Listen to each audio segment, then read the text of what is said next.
The whispering walls of a forgotten museum. Imagine a museum where the exhibits aren't just objects, but memories trapped in time. What if these memories, dark and unsettling, started to whisper? We're venturing into a forgotten place where the very walls hold a secret, a chilling truth that was never meant to be discovered. Are you ready to hear what they have to say?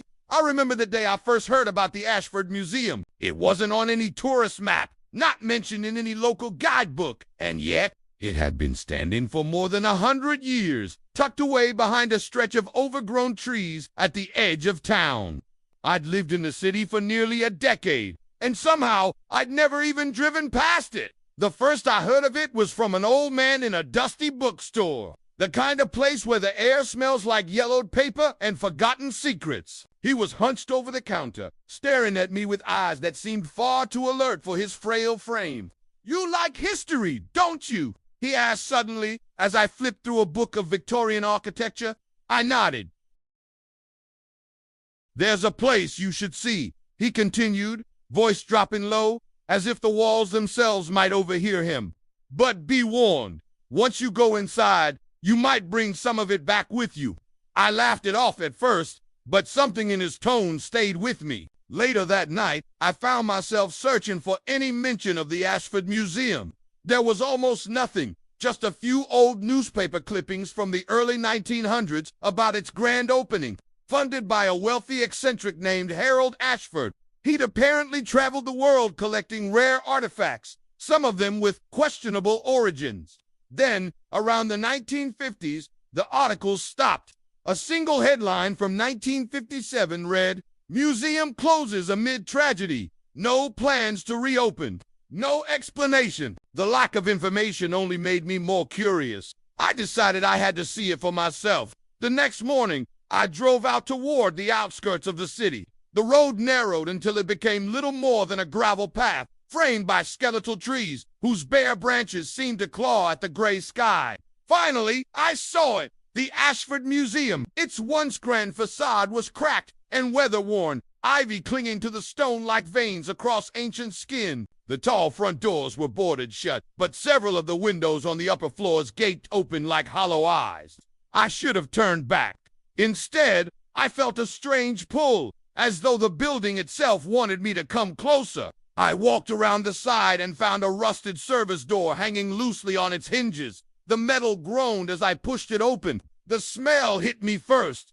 Damp, mold, and something else. Something faintly metallic, like blood that had dried decades ago. Inside, the air was heavy. Dust hung in the shafts of pale light spilling through cracks in the boarded windows. My footsteps echoed, but faintly, as if the walls were absorbing the sound. The exhibits were still there. Glass cases lined the walls, each one filled with relics from far-off places, ceremonial masks, carved idols, antique weapons, and faded tapestries. Everything was coated in a thick layer of dust, yet the arrangement felt deliberate, as if someone had been here not long ago, keeping things exactly as they were meant to be. I wandered deeper into the main hall, and that's when I heard it, a whisper. It was so faint I thought at first it was just the wind seeping through the cracks in the walls, but then I realized it was coming from my left, near a tall wooden display case holding an old, tattered cloak. The whispering wasn't in English, it was rhythmic, almost like chanting. I froze, every instinct telling me to leave, but I couldn't move. My eyes were locked on the cloak, the way it seemed to tremble ever so slightly, even though there was no breeze. Then the voice stopped. I shook myself and turned away, forcing a laugh at my own paranoia. But as I moved toward another exhibit, I noticed something odd. The arrangement of the displays didn't T-match the floor plan I'd seen in the old photographs online. The corridors twisted in ways they shouldn't, leading me into rooms that felt wrong, their proportions subtly distorted. The further I went, the colder the air became.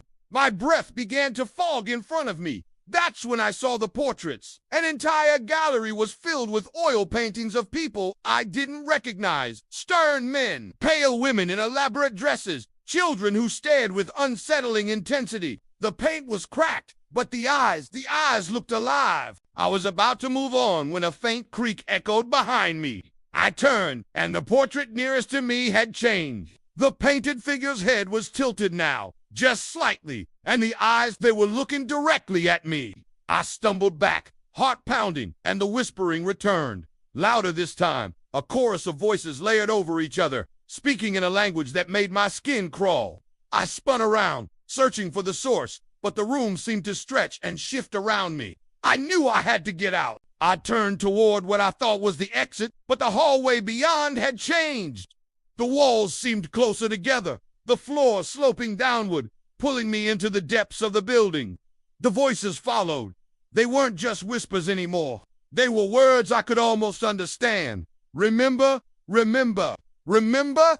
I tried to ignore them, but images began to flood my mind. Flashes of people screaming, a room filled with fire, a man in a long coat holding something writhing in his hands. My chest tightened. I couldn't tell if I was remembering something from my own past or seeing memories that didn't belong to me at all. The hallway opened into a massive, dimly lit chamber. In the center stood a glass display case, and inside it, a mirror. Not just any mirror. Its frame was made of dark, twisted wood, carved into shapes that looked disturbingly like human faces. Their mouths open in silent screams. The glass was tarnished, but I could still see my reflection, except it wasn't moving the same way I was. My reflection smiled. I stumbled backward, my heel catching on a loose tile. I hit the floor hard, but when I looked up, the mirror was gone. In its place was another door, half open, light spilling out. I should have run the other way, but something, curiosity, madness, I don't know, pushed me toward it. Inside was a small study, lit by a single flickering lamp. Papers covered the desk, filled with frantic handwriting. I stepped closer and began to read. They were diary entries, Harold Ashford's. His words grew more erratic the further I read. He wrote about voices in the walls that guided him to certain artifacts, how each item seemed to remember the horrors it had witnessed, how the museum itself began to feed on these memories, keeping them alive, replaying them over and over for anyone who listened. The final entry made my blood run cold. They're inside me now. I can't tell which thoughts are mine. The walls speak, and I must obey. Soon I will be part of the collection. The lamp flickered once more and went out. Darkness swallowed the room, and I heard the sound of footsteps behind me, slow, heavy. I turned. What stood in the doorway was not a man. It was something draped in the tattered cloak from earlier, its face hidden in shadow, but I could feel its gaze burrowing into me. The whispers rose to a deafening roar. My vision swam. The last thing I remember before everything went black was the sensation of cold hands closing around my neck and a voice right in my ear saying, "Now you will remember too."